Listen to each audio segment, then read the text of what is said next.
Hello viewers, I'm that your friend, Father Michael Lobodo, a Catholic priest who is so passionate about family.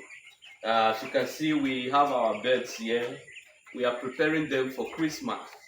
And this season, we noticed that there are so many persons who are actually coming into broiler production because of the festive season.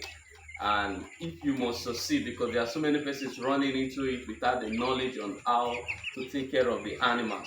And that is why I'm here to give us some guidelines on how to succeed. Though you might have the knowledge, but not all the knowledge, and no knowledge is wasted. So just take your time and listen to me.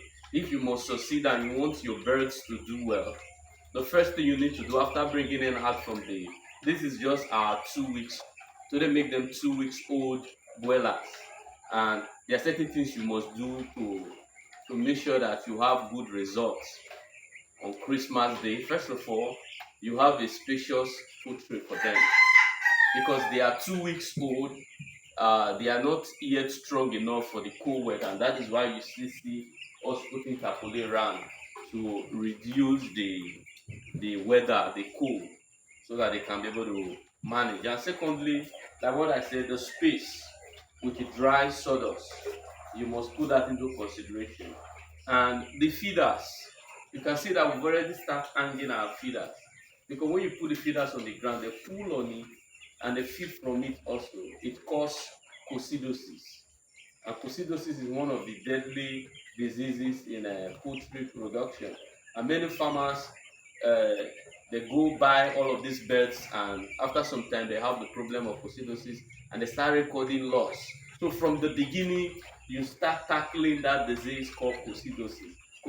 Coccidosis is a dangerous disease that can kill your birds slowly, and so many farmers don't really know until the birds have already, the coccidosis has grown to the full-blown disease in the body of the bird.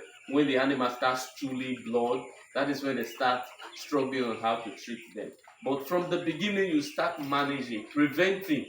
If you must succeed, you have to prevent. And the best form of prevention is hygiene. Hygiene. And you have to get your feeders, start teaching them from the week two.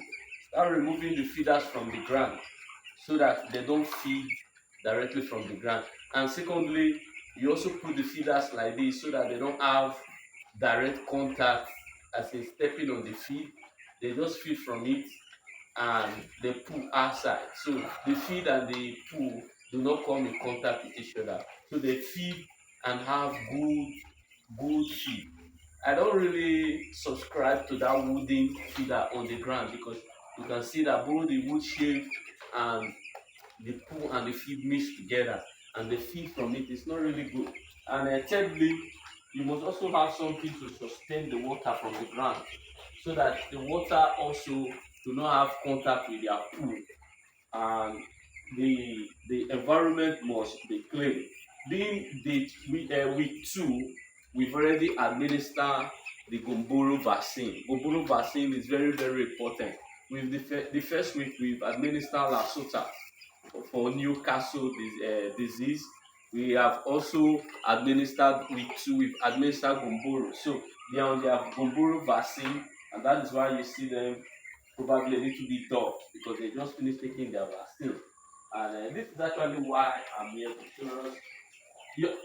Fourthly, also, you must also have feeders, enough feeders that will go around. Though you might not, at the second week, you might not put feeder on all of them, but as they continue to grow older, you will see them getting bigger. You spread the feed. Allow the feeders to be enough so that they can have space to feed. Do not allow them to crowd themselves to a particular feeder because the bigger ones will be pushing the other ones. They won't feed well. And at the end of it, you will see some bigger birds and some smaller birds because that's what they call competition in feed. So allow the enough feeders in your pen. And when you have that, you can be able to have good results at the end. Once more, I remain that your friend, Father Michael Obodo, a Catholic priest who is so passionate about family. So, cameraman, just come over and see what I'm saying.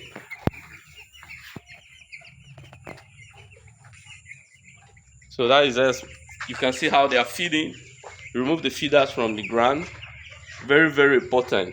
By that you control coccidosis. You can see that the feeders are already from the ground. Gradually they start learning on how to, you can see that they are feeding on it.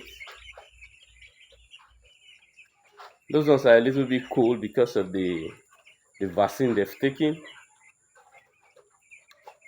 So these are birds. We are preparing them from the Christmas season, so you can start booking for yours.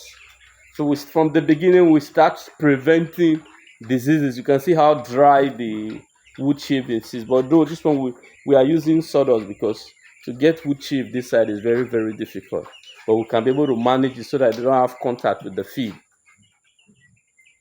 Thank you very much for finding out time to listen and to watch this video. God bless you.